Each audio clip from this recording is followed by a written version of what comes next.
κρανιός είναι ένα ψάρι το οποίο γνωρίσαμε πρόσφατα. Γιατί πρόσφατα άρχισε να παράγεται από τις ελληνικές ιχθυοκαλλιέργειες. Αμέσως όμως γνώρισε επιτυχία και έτσι ακούγεται όλο και πιο πολύ. Συχνά ο κρανιός συγχέεται με το μυλοκόπι, επειδή ο κόσμος ήξερε το όνομα, αλλά δεν είναι το ίδιο. Είναι από την ίδια οικογένεια μεν, αλλά έχουν διαφορές και στο σχήμα, αλλά κυρίως στο μέγεθος. Για να φανταστείτε, το μυλοκόπι μπορεί να φτάσει μέχρι τα 50 εκατοστά, αλλά ο κρανιός μπορεί να γίνει 2 μέτρα και να ζυγίζει 100 κιλά. Στην αγορά βέβαια θα βρείτε κρανιούς από 800 γραμμάρια έως 2-3 κιλά συνήθως. Ο κρανιός Fish from Greece είναι ένα υψηλής ποιότητας ψάρι, με λευκή σάρκα, χυμώδες κρέας, πρικισμένο με φίνα γεύση και ιδιαίτερα απαλή υφή. Έχει μεγάλη περιεκτικότητα σε πρωτεΐνες και είναι πλούσιο σε ωμέγα-3 λιπαρά. Ο κρανιός Fish from Greece μεγαλώνει στη διάφανη ελληνική θάλασσα και τρέφεται με πιστοποιημένες GMO-free τροφές υψηλών προδιαγραφών.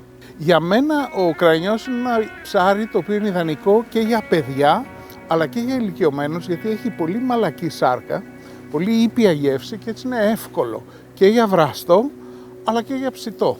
Σε αυτή τη λογική και εγώ θα σας δείξω 2 συνταγές για κρανιό. Η μία είναι μια ψαρόσουπα με κρανιό και η άλλη είναι κρανιός ψητός στο σχαροτίγανο με ένα ρατατούι λαχανικών.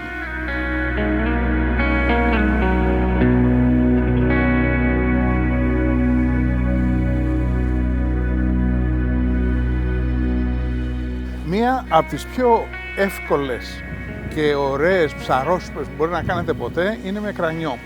Και θα ακολουθήσετε τη συνταγή μου, η οποία είναι μία μίξη ανάμεσα στην παραδοσιακή ελληνική κακαβιά με κάποια στοιχεία από τη γαλλική μπουιαμπέσα. Το πρώτο πράγμα το οποίο κάνουμε είναι κόβουμε τα λαχανικά, τα κλασικά λαχανικά, έτσι, καρότο, σέλερι και πατάτες. Και το κρεμμύδι, το ξεχάσαμε.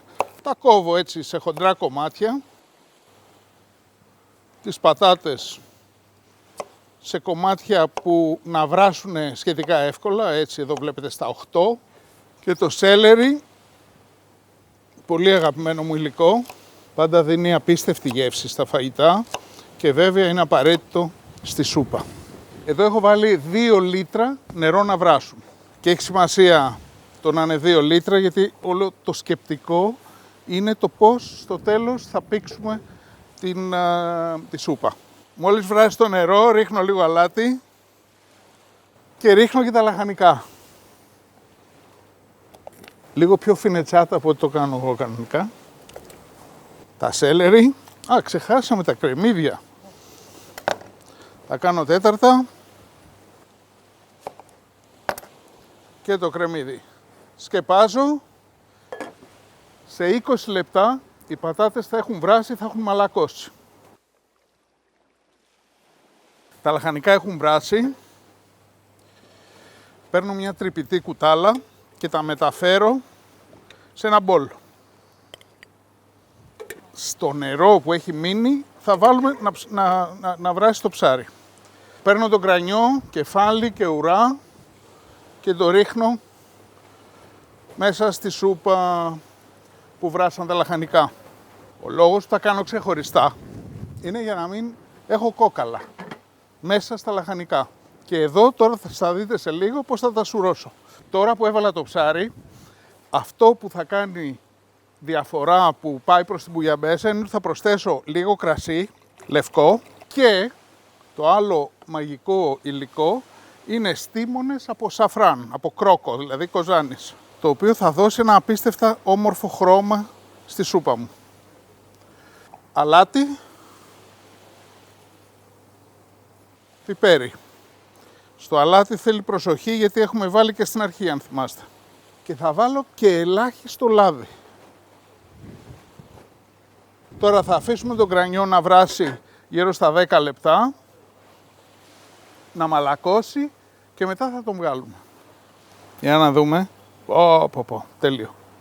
Το ψάρι έχει γίνει και θα το αφαιρέσω εδώ στην πιατέλα για να το ξεκοκαλίσω. Ωραία, και η ουρίτσα. Τέλεια.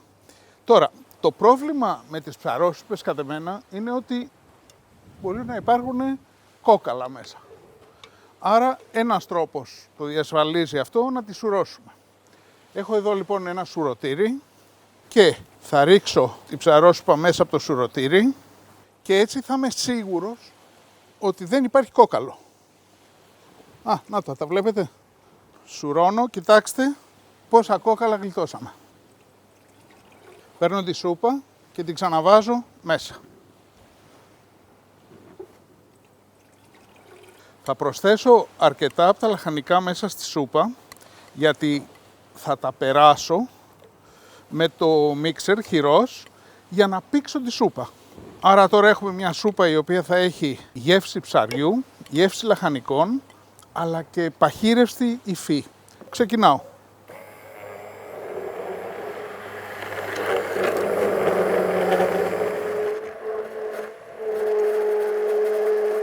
Λοιπόν, σε αυτό το σημείο θα προσθέσω και λίγο λεμόνι, το αφήνω πάντα στο τέλος για να μπορώ να δοκιμάσω την οξύτητα.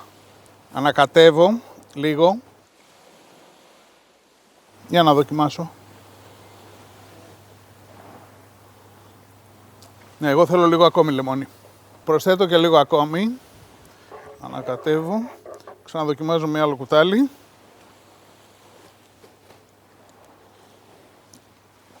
Αυτό είναι. Ακριβώς αυτό που ήθελα. Βρήκα την ισορροπία. Έχω ένα πιάτο στο οποίο έχω βάλει ψάρι, μόνο τη σάρκα. Εδώ θα προσθέσω δίπλα μερικά από τα βραστά λαχανικά. Έτσι, και λίγο λάδι. Και τώρα στο βαθύ πιάτο θα βάλω τη σούπα. Το βλέπετε ότι είναι η πιο παχύρεστη από το κανονικό. Την κάνει και πιο νόστιμη. Και εγώ πάντα μέσα στη σούπα, στο κέντρο βάζω λίγο από το ψάρι και θα βάλω και λίγα από τα λαχανικά.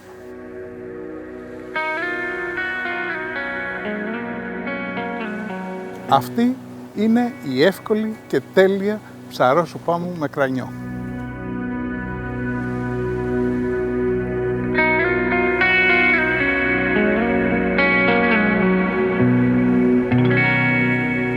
Το κρανιό, αυτό που μου αρέσει να κάνω είναι ουρά και κεφάλι τα κάνω σούπα και κόβω το ενδιάμεσο σε φέτες και κάνω αυτή τη συνταγή που θα σας δείξω, η οποία είναι επίσης πολύ απλή και πολύ φίνα. Λέγεται κρανιός ψητός με ρατατούι λαχανικών. Ρατατούι είναι ας πούμε το γαλλικό μπριάμ. Το πρώτο πράγμα είναι κόβω τα λαχανικά μου μικρά.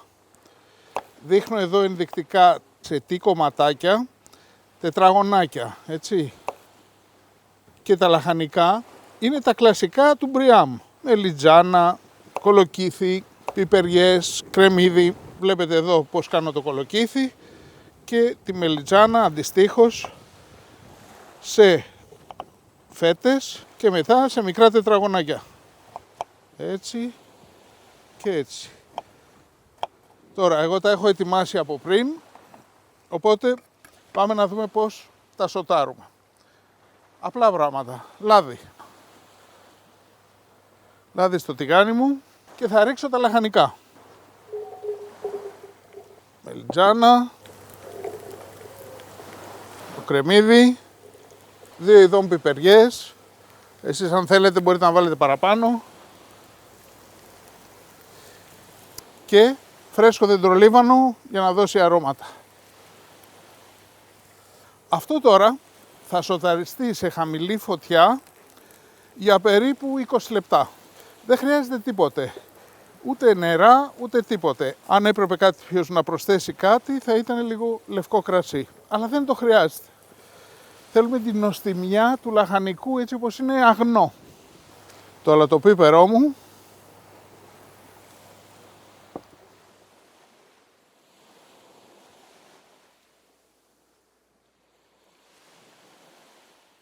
Τα λαχανικά μου έχουν σοταριστεί όσο πρέπει και στέκουν ταυτόχρονα. Κάνα 20 λεπτό είναι ο μέσος όρος, ανάλογα και με την εστία. Τα βγάζω για να βάλουμε να κάνουμε το ψάρι. Χρησιμοποιώ σχαροτίγανο για το ψάρι, θα μπορούσατε να το κάνετε και σε ένα τηγάνι, κανονικό.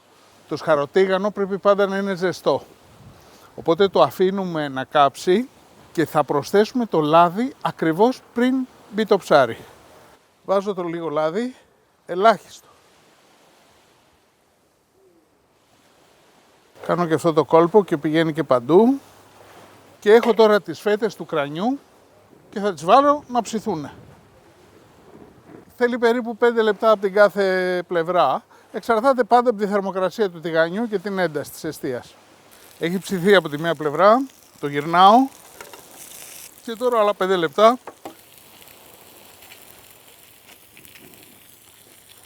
Ωραία, ψήθηκε. Θα το βάλω στο πιάτο μου, να το κάνω και ανάποδα, να είναι σαν το οροσκόπιο των ιχθύων και θα βάλω ανάμεσα το ρατατούι των λαχανικών.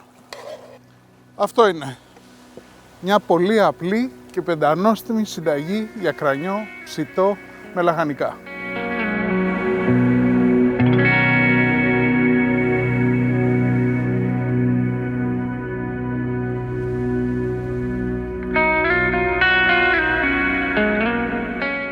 Και μην ξεχνάμε, 2 φορές την εβδομάδα τρώμε ψάρι.